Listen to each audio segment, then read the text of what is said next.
Hello, everybody. Mrs. Kipp back again from Syracuse Academy of Science and Citizenship.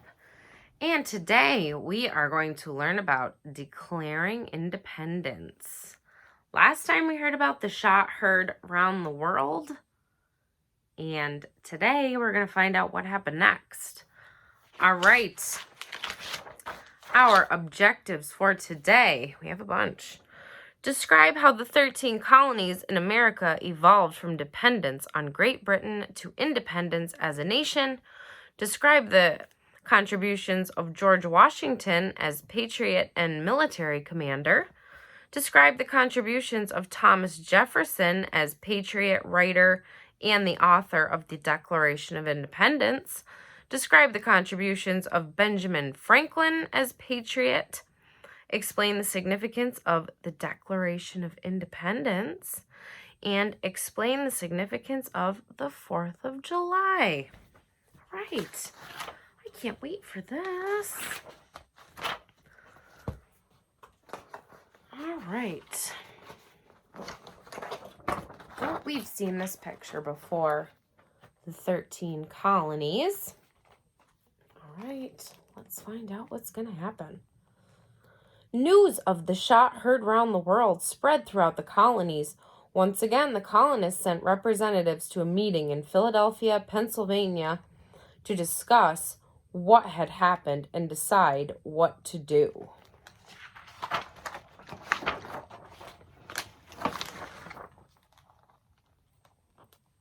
This looks like a very important meeting.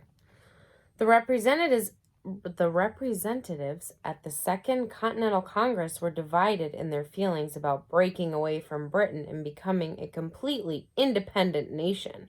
The word independent means not controlled by others. If the colonists became independent from Great Britain, they could decide things on their own. But several more small battles in the Massachusetts colony convinced them that they needed an army and someone to serve as a commander.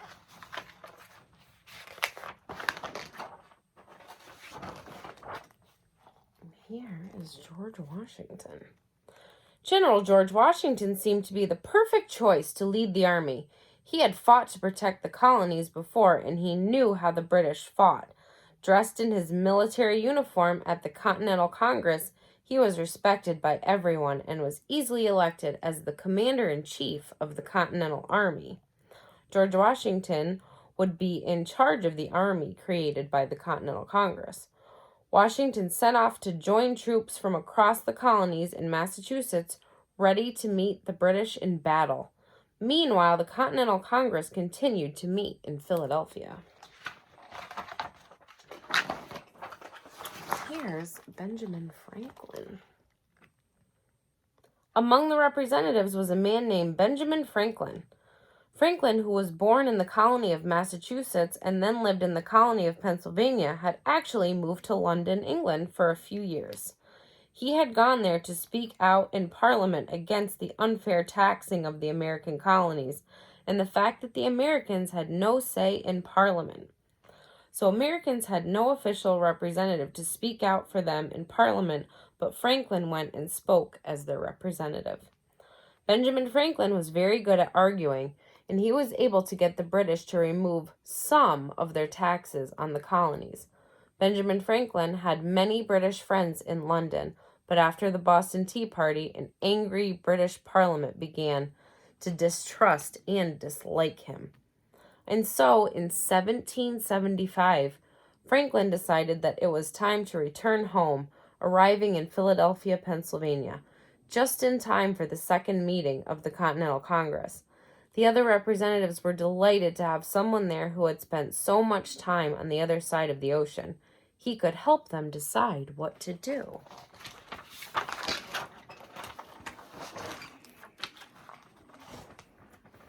The Continental Congress decided it was time to announce to Parliament and to the British King that the colonies had no longer wanted to be a part of Great Britain. They wanted to declare themselves a free and independent nation. An official declaration would have to be written so that Parliament and the King would take them seriously. Who would write this important Declaration of Independence? the members of the Continental Congress considered different people.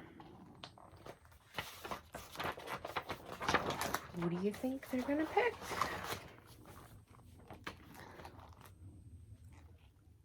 Among those mentioned for the job was Thomas Jefferson, a 32-year-old representative from Virginia and one of the youngest men there.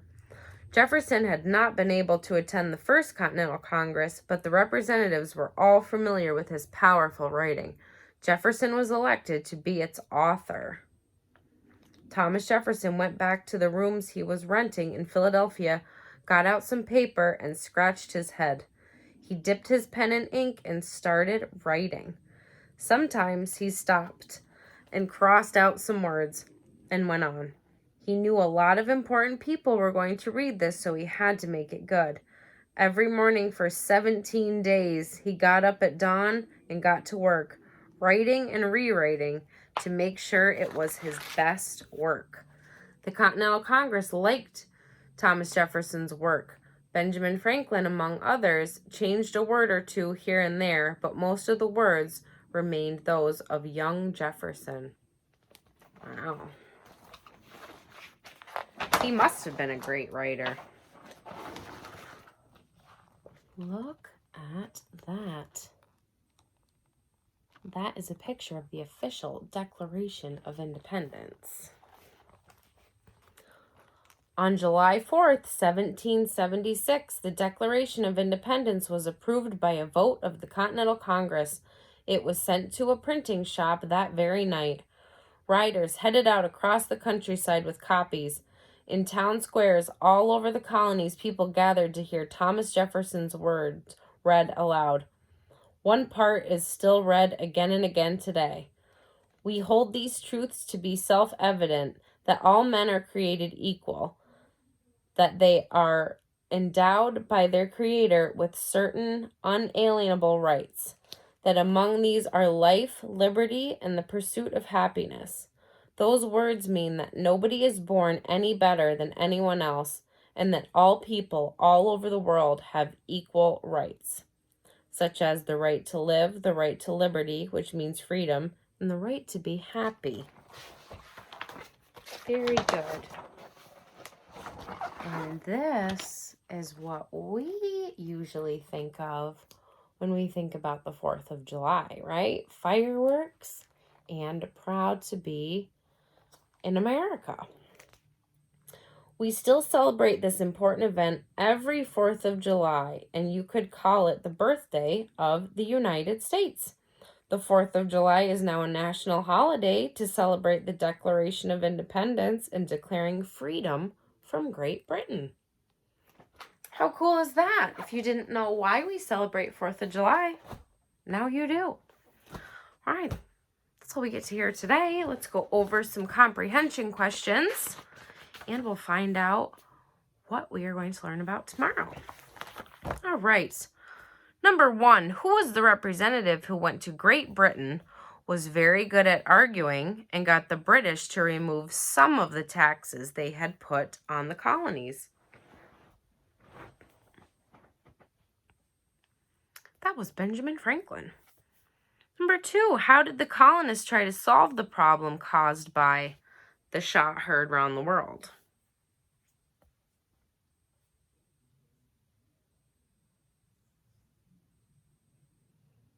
They sent representatives to meet in Philadelphia, and this was known as the Second Continental Congress. Number 3, what important decisions were made at the Second Continental Congress?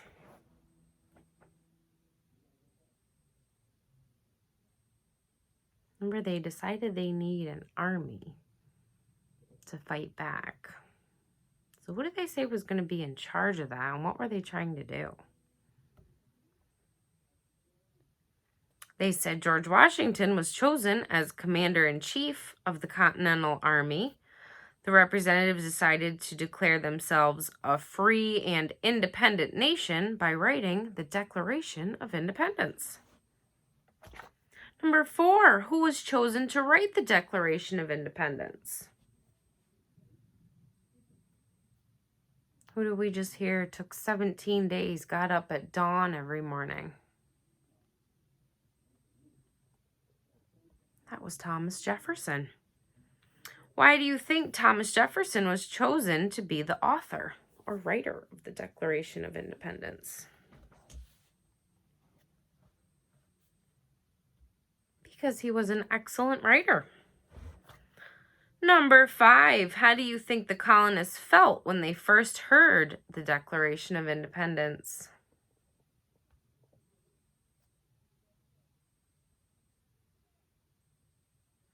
I think they were probably excited when they heard the Declaration of Independence. Maybe they were nervous for how the king was going to react and what was going to happen next, but they were probably pretty excited to see that important document written saying, these are the rights we want, and we want to be able to make our own decisions and not be ruled under you anymore.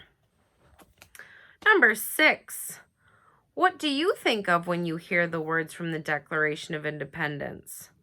We hold these truths to be self-evident, that all men are created equal. What do you think of if you hear that?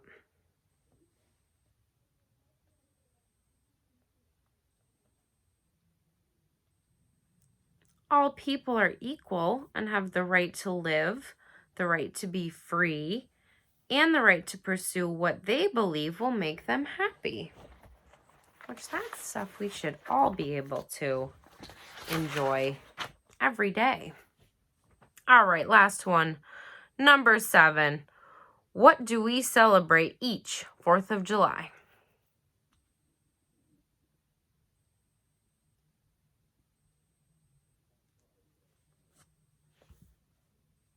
We celebrate our independence, the signing of the Declaration of Independence, and it's the United States birthday. What is something that happens on the 4th of July to celebrate our nation's birthday? What's something we go see on the 4th of July usually, or you can hear them from your house sometimes? It's fireworks, right? All right. An important vocabulary word from today's lesson is independent, right? That makes sense. In the read aloud, you heard the representatives to the Second Continental Congress were divided in their feelings about breaking away from Britain and becoming a completely independent nation. Independent means not controlled by others. Canada, the United States of America, and Mexico are 3 independent nations of the continent of North America. All right, so I am going to read 5 different tasks, and I want you to tell me if it's something you can do by yourself. Then you would say, I am independent when I do that. If it describes something that you rely on someone else to help you do, you can say, I am dependent on someone to help me do that.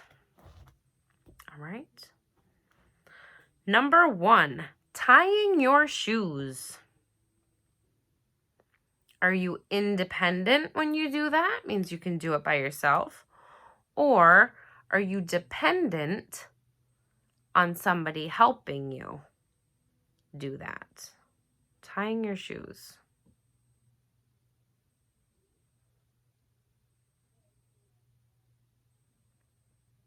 I think we probably have mixed answers here. A lot of us are independent when they tie their shoes. They can do it on their own.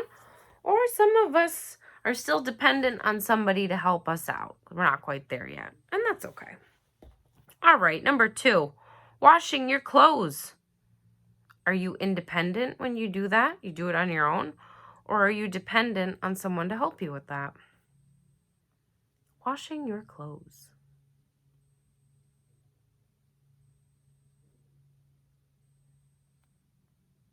Maybe some of you are independent when you do that, and maybe some are dependent on someone to help you do that. Either way.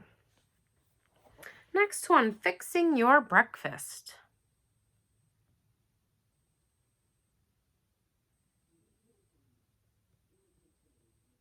A lot of you in my class eat breakfast at school.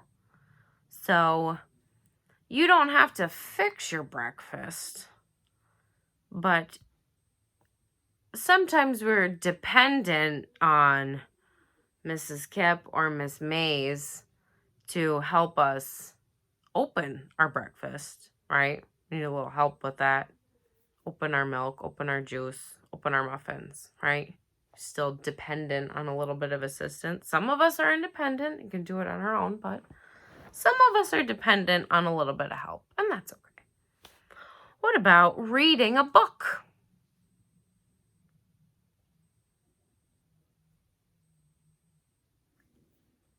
Some of us can do this independently, and some are still dependent on someone to help do that. That's okay too. Last one, getting dressed.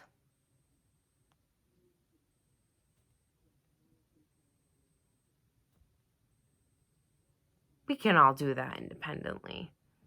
And everything I've said, tying your shoes, washing your clothes, fixing your breakfast, reading a book, getting dressed. If you are not doing it independently yet, you will be. You'll get there. All right. That's it for today. Next time, we are going to hear about the legend of Betsy Ross. I wonder who that is. We'll have to wait and find out. All right. I miss you guys so much. I'll see you next time. Have a great night. Bye.